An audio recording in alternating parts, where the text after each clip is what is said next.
창세기 5장에는 아담의 경건한 자손들의 족보가 나열되어 있습니다. 다른 건 몰라도 이 족보 가운데에서 우리가 분명하게 확인할 수 있는 사실이 하나 있는데요. 죄의 싹은 사망이라는 사실입니다. 이 족보에는 하나님을 경외하는 사람들의 이름이 수두룩하지만 그리고 그들은 죽었습니다.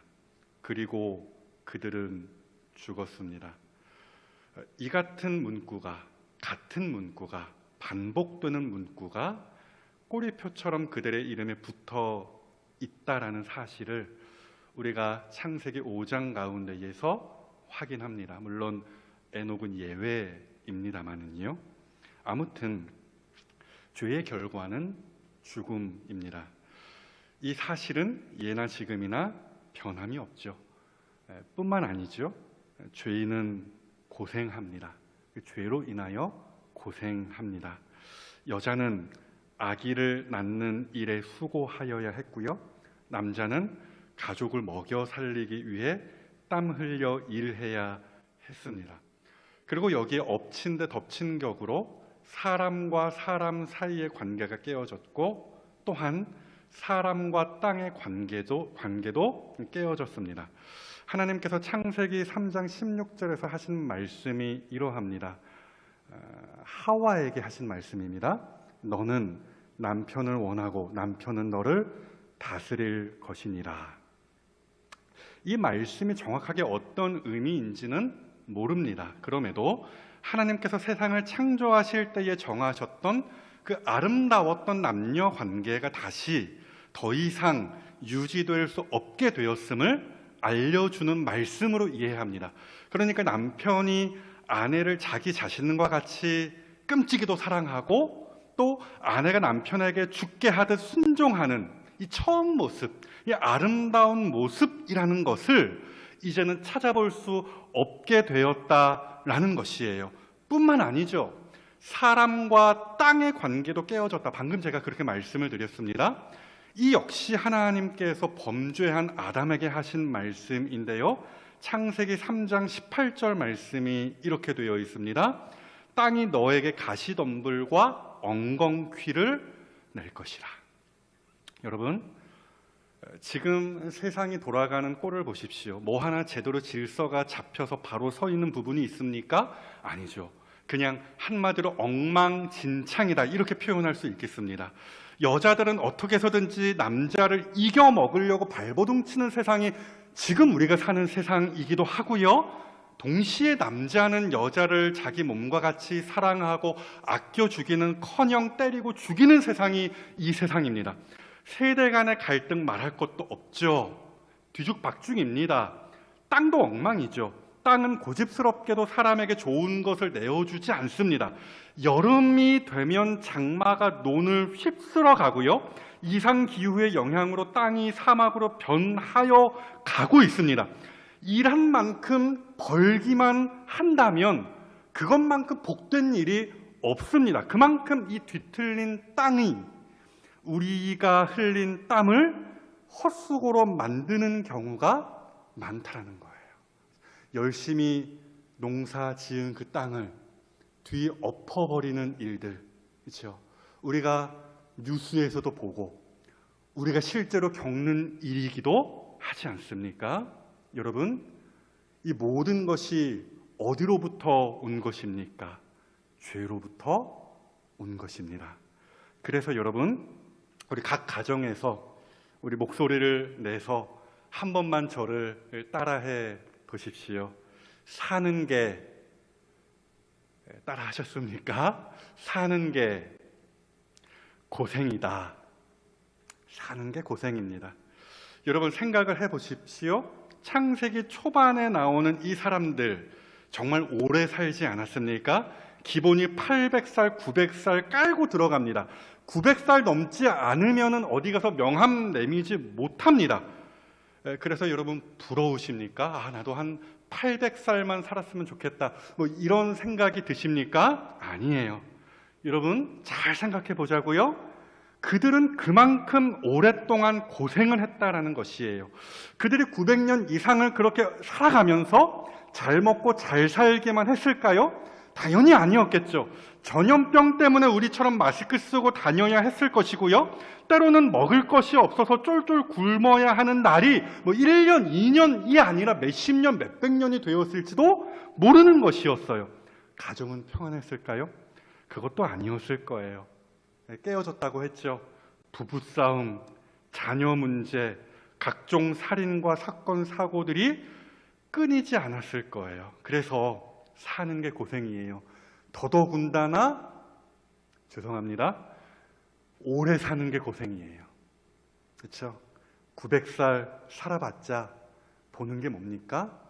고통스러운 삶을 보고 겪을 뿐이라 이 말씀을 제가 드리는 것입니다.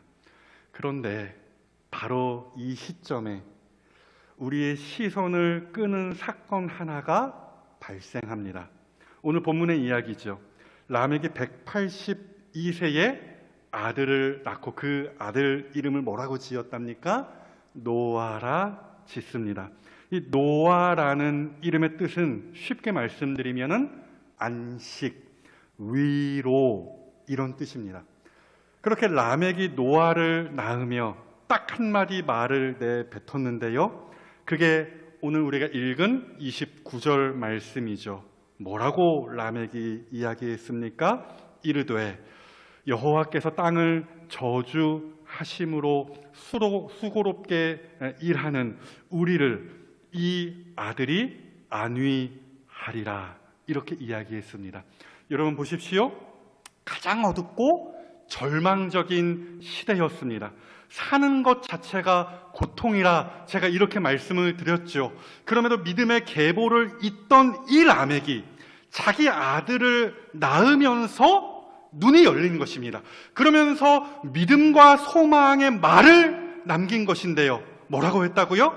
비록 죄로 인한 고통이 만연한 이 세상이지만 이제 우리가 곧 쉬리로다. 우리가 위로를 얻을 것이로다. 이게 라멕의 말이었던 것이었죠. 사랑하는 여러분, 깨달으시기를 축복합니다. 믿음의 사람은 절망 중에서도 미래의 소망을 내다봅니다. 여러분, 라멕이라는 사람의 위치가 굉장히 절묘합니다.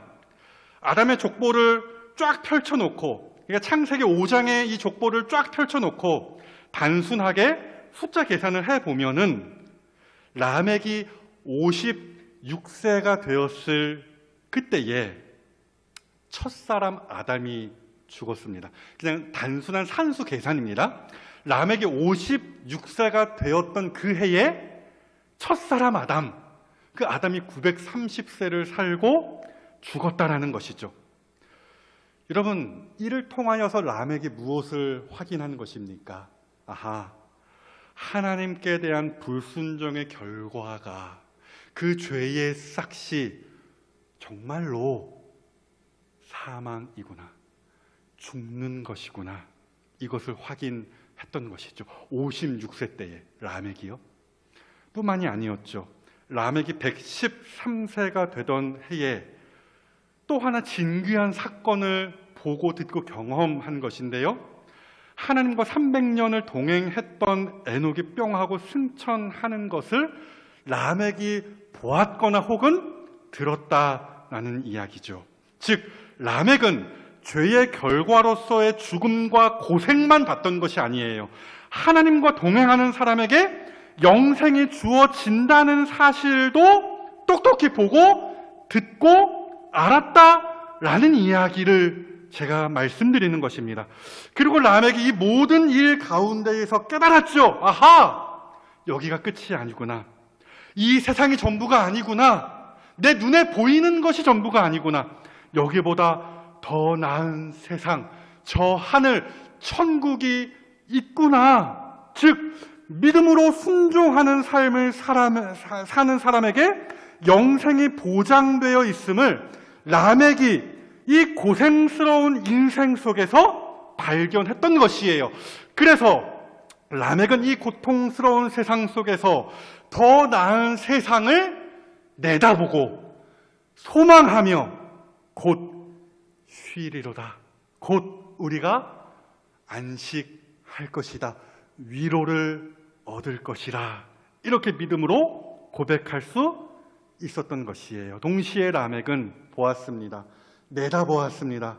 수고하는 인생에게 참 쉼을 주실 그리스도까지 내다보았습니다.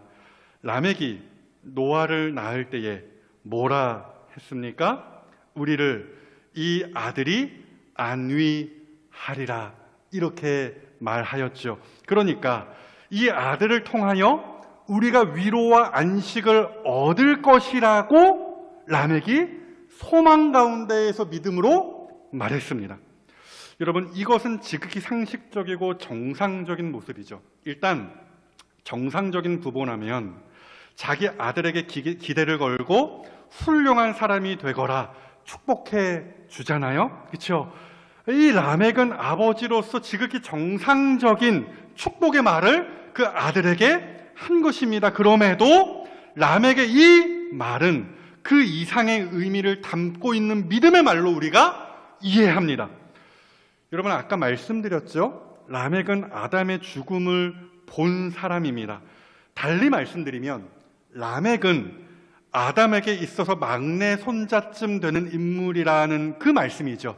그러니까 아담이 손자의 손자의 손자의 손자의 손자의 손자를 봤는데, 그 늙음하게 죽기 직전에 손자를 봤는데 그의 이름이 바로 라멕이라는 그 말씀입니다. 그러니까 아담 할아버지가 라멕을 보며 얼마나 예뻐했겠습니까? 무릎에 앉혀놓고서 여러 말씀을 들려주며 가르쳤겠죠. 이게 단순한 상상이 아니고요, 실제로 오늘 본문에 그 흔적이 남아 있습니다. 라멕이 노아를 낳을 때에 이렇게 얘기했다고 거듭 말씀드리죠. 여호와께서 29절입니다. 여호와께서 땅을 저주하심으로 수고롭게 일하는, 이렇게 이야기했습니다.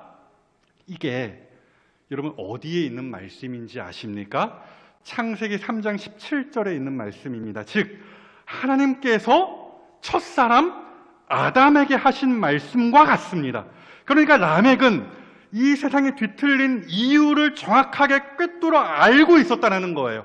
죄가 무엇인지, 그 죄의 결과가 무엇인지, 하나님이 이 땅에 대하여 어떻게 행하고 계시는지에 대하여 정확한 지식을 가지고 있었다는 거예요. 그리고 이 모든 지식이 어디로부터 온 것이겠습니까? 바로 그 아담으로부터 온 것이죠. 그러니까 우리는 이 대목에서, 이 29절의 이 짤막한 말씀 속에서 라멕이 아담으로부터 직간접적으로 많은 말씀을 전수받았음을 확인할 수 있는 거예요.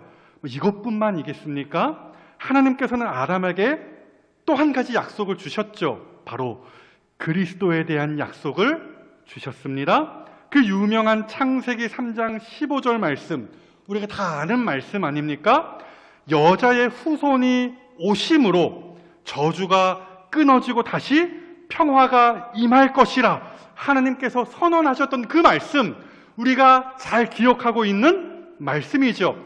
당연히 라멕은 그 말씀까지 듣고 알고 있었다라는 거예요. 그래서 라멕이 노아를 보며 소망하기를, 이 아들을 통하여 죄로 인한 저주가 그치고 구원의 날, 참 안식의 날이 올 것을 내다본 것입니다.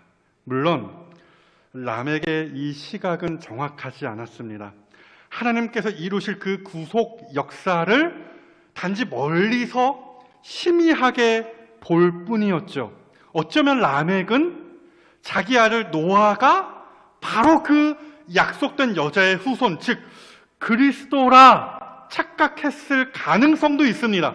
그럼에도 라멕은 이 비참한 현실 속에서 하나님의 약속의 말씀을 붙들고서 그리스도를 통하여서 하나님께서 이루실 그 구원의 역사를 소망 중에 보며 이렇게 말하였다라는 라는 것이에요.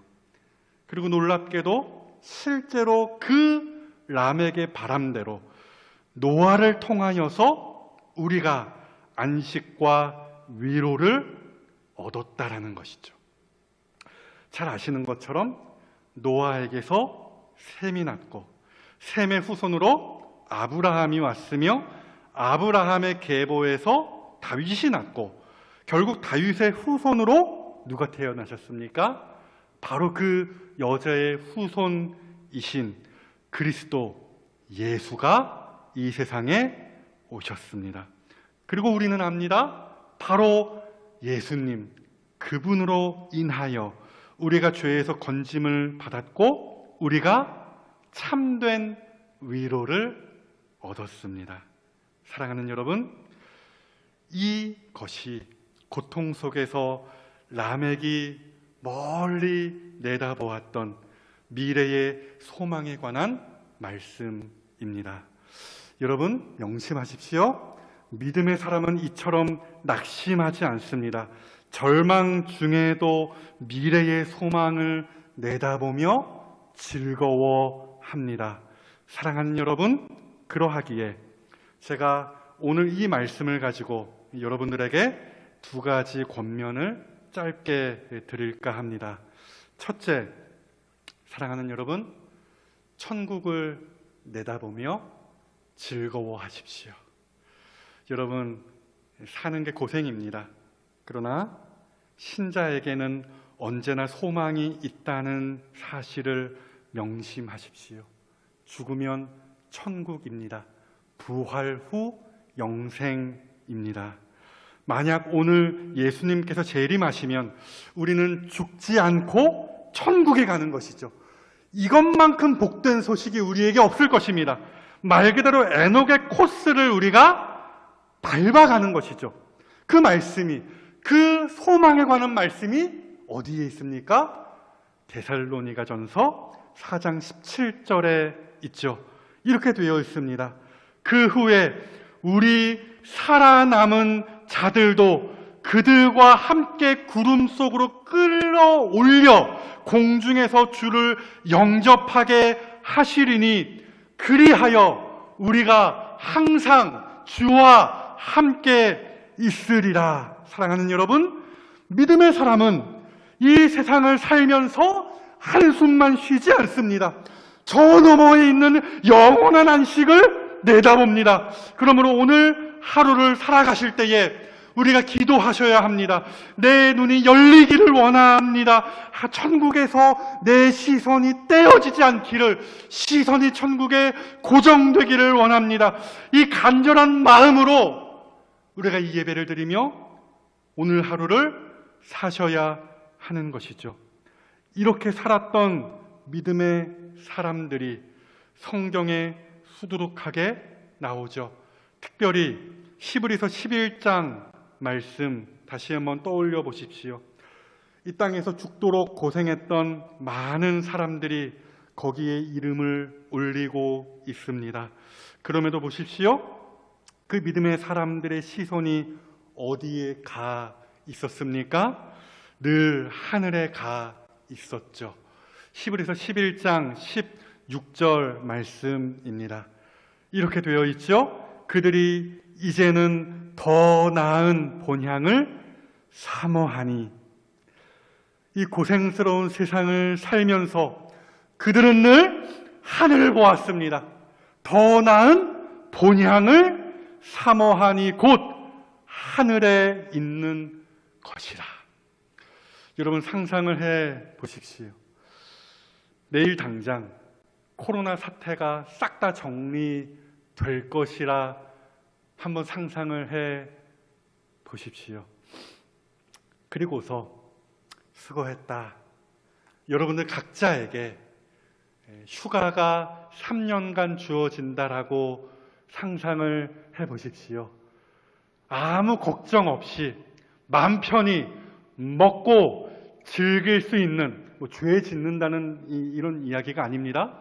그냥 마음 편히 누릴 수 있는 그 휴가의 때가 여러분들에게 3년간 주어진다라고 상상을 해 보십시오.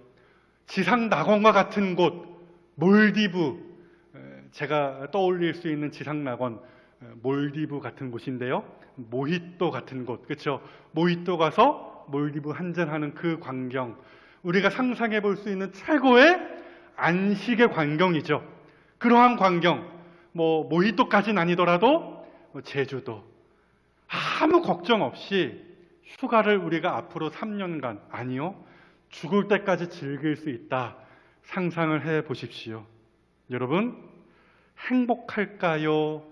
괴로울까요? 행복하겠죠. 웃을까요? 울까요? 웃음이 나겠죠. 오늘 당장, 오늘까지 골치 아픈 일이 있더라도, 아직 정리되지 않은 관계가 있더라도, 심지어 세상에서 고난과 박해를 당한다 할지라도 내일이 휴가니까 웃음이 나오는 것을 참을 수 없을 것입니다. 여러분, 히브리서에 등장하는 이 수많은 믿음의 사람들의 삶이 그러했을 것이라 상상이 갑니다. 조롱과 채찍과 결박과 감옥에 갇히는 것과 돌에 맞는 것과 톱으로 켜이는 것과 궁핍과 환난과 확대 속에서도 그들은 더 나은 본향, 저 천국에 항상 시선이 고정되어 있었기 때문에 그들은 이 고생스러운 세상 속에서 인내할 수 있었고, 도리어 웃을 수 있었고, 심지어 행복할 수 있었던 것입니다. 그러므로 여러분, 축복합니다. 천국을 보는 눈이 활짝 열림으로 가진 것 별로 없더라도 세상을 다 가진 사람처럼 사시기를 주님의 이름으로 축복합니다.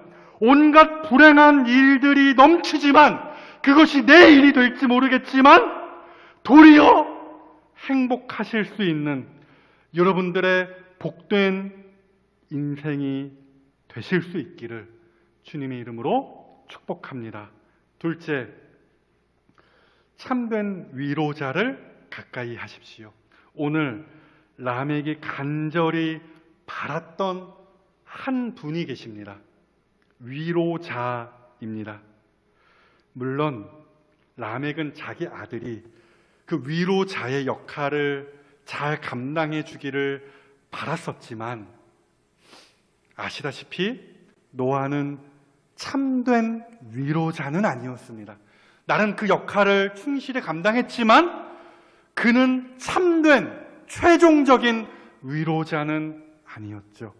사람으로서의 한계가 분명했습니다. 하지만 사랑하는 여러분, 우리는 참으로 복된 사람들입니다. 왜요? 라멕이 그토록 간절히 원했던 그 위로자를 우리는 만났기 때문입니다. 예수님께서 이렇게 말씀하셨어요. 요한복음 14장 16절 말씀인데요. 내가 아버지께 구하겠으니 그가 또 다른 보혜사를 너희에게 주사 영원토록 너희와 함께 있게 하리라. 여러분, 여기에서 보혜사라는 단어가 있죠. 이 말의 뜻이 무엇입니까? 잘 아시는 단어이죠. 변호인, 코치, 격려하는 분, 이게 바로 보혜사라는 말의 의미가 되는 것입니다. 굳이 여기에서 그림 하나를 그려본다면 마라톤 경주 하나를 떠올려 보시면 좋을 것 같습니다. 그러니까 내가 열심히 그 마라톤 경주를 지금 달려 나아가고 있는 것이에요. 그런데 누군가가 끈질기게 내 옆에서 같이 뛰어주고 있는 것입니다. 그렇게 나와 함께 뛰면서 힘내, 조금만 가면 돼, 조금만 가면은 저 결승선이 있어, 이렇게 곁에서 조언과 교정과 희망과 위로의 말을 아낌없이 주고 있는 것입니다. 목표를 달성할 수 있게끔 격려하고 힘을 주는 코치의 역할을 감당하는 것입니다. 이분이 누구시라고요? 바로 우리의 참된 위로자가 되시는 보혜사이십니다. 여러분, 그러므로 우리는 참으로 복된 사람들입니다. 왜요? 이러한 보혜사가 무려 두 분이나 계시기 때문입니다. 한 분은 어디에 계십니까? 저 하늘 위에 거하시죠. 거기에서 하나님 보좌 우편에서 오늘도 우리를 위하여 중보하는 분으로 계십니다. 뿐만 아니라 또 다른 보혜사라고 했습니다. 우리 주님이 그렇게 지칭하셨습니다. 누구십니까? 바로 성령님이십니다. 그 성령님께서 우리와 함께 거하시고 우리 속에 계십니다. 말씀을 들을 때에 깨닫게 하시고 우리의 마음을 감동시키셔서 하나님의 뜻을 행하게 하십니다. 세상의 환난과 핍박 속에서도 끝까지 사명자의 길을 갈 수 있도록 붙드시고 도우십니다. 사랑하는 여러분, 기억하십시오. 우리 곁에 계십니다. 보혜사 되시는 우리 주님이 바로 우리 곁에 계셔서 우리를 끊임없이 격려하시며 위로하시는 참된 위로자가 되어 주십니다. 우리는 오직 보혜사 되시는 그분 안에서 참된 위로를 얻으며 이 땅에서 안식을 누릴 수 있게 되어지는 것이죠. 그래서 아래의 이 시편의 고백이 오늘 동일한 우리의 믿음의 고백이 되는 것입니다. 우리 다 같이 천천히 가정에서 한 목소리로 아래 말씀을 읽도록 하겠습니다. 시작. 내가 평안히 눕고 자기도 하리니 나를 안전히 살게 하시는 이는 오직 여호와이시니이다. 아멘. 그러므로 이제 시작되는 한 주간도 여러분 다른 데서 위로와 안식을 얻을 생각하지 마시고요. 먼저 잠잠히 말씀을 펴십시오. 우리 곁에 계시는, 우리 속에 들어와 계시는 보혜사께서 우리의 눈을 밝히시고 깨닫게 하여 주실 것입니다. 어려운 일을 당하거들랑 눈을 감고 기도의 무릎을 꿇으십시오. 먼저 위로의 음성이 내 마음을 터치할 것입니다. 내가 연약할수록 더욱 귀히 여기사 높은 보좌 위에서 낮은 나를 보시네. 날 사랑하심, 날 사랑하심, 날 사랑하심, 성경에 쓰였네. 여러분, 사실은 아까 예배를 시작하기 직전에 성도 한 분이 오셨습니다. 이 본당에 지금 아무도 없습니다. 그럼에도 이 본당에 굳이 들어오셔서 저한테 이런 말씀을 해주셨습니다. 목사님, 내가 목사님 외로울까봐 같이 있어 주려고 왔노라. 저한테 그렇게 말씀을 해주시더라고요. 나 예배 드릴 거야, 이게 아니라 목사님 걱정돼서, 목사님 힘들까봐, 그래도 한 명 여기 와서 앉아 있으면 조금이라도 목사님에게 위로가 될까봐 그래서 왔노라 이야기해 주셨는데 제가 큰 위로를 받았습니다. 여러분, 비록 그분은 가셨습니다. 제가 정중히 아닙니다, 괜찮습니다, 보내어 드렸습니다. 보내어 드리고서 제가 곰곰이 생각해 보았습니다. 함께 하시는구나. 보혜사 되시는 성령님께서 우리를 내버려 두시지 않는구나. 지금도 우리 곁에서 그 위로의 말씀을 해주시며 우리가 아주 고꾸라지지 않도록 도우시며 우리를 붙들어 주시는구나. 제가 그분의 모습을 보면서 보혜사 되시는 성령님의 모습을 보았습니다. 사랑하는 여러분, 오로지 그 주님으로 말미암아 안식과 위로를 얻으시는 우리 모든 성도들 되시기를 주님의 이름으로 축복합니다. 말씀을 맺겠습니다. 오늘 말씀을 마음에 새기시고 곧 평안히 쉴 날을 바라보시며 이 땅에서 주님으로 인한 그 위로와 안식을 누리실 뿐 아니라 더 바라기로는 믿음의 말로 서로를 위로하는 천국 시민들이 다 되시기를 주님의 이름으로 축복합니다.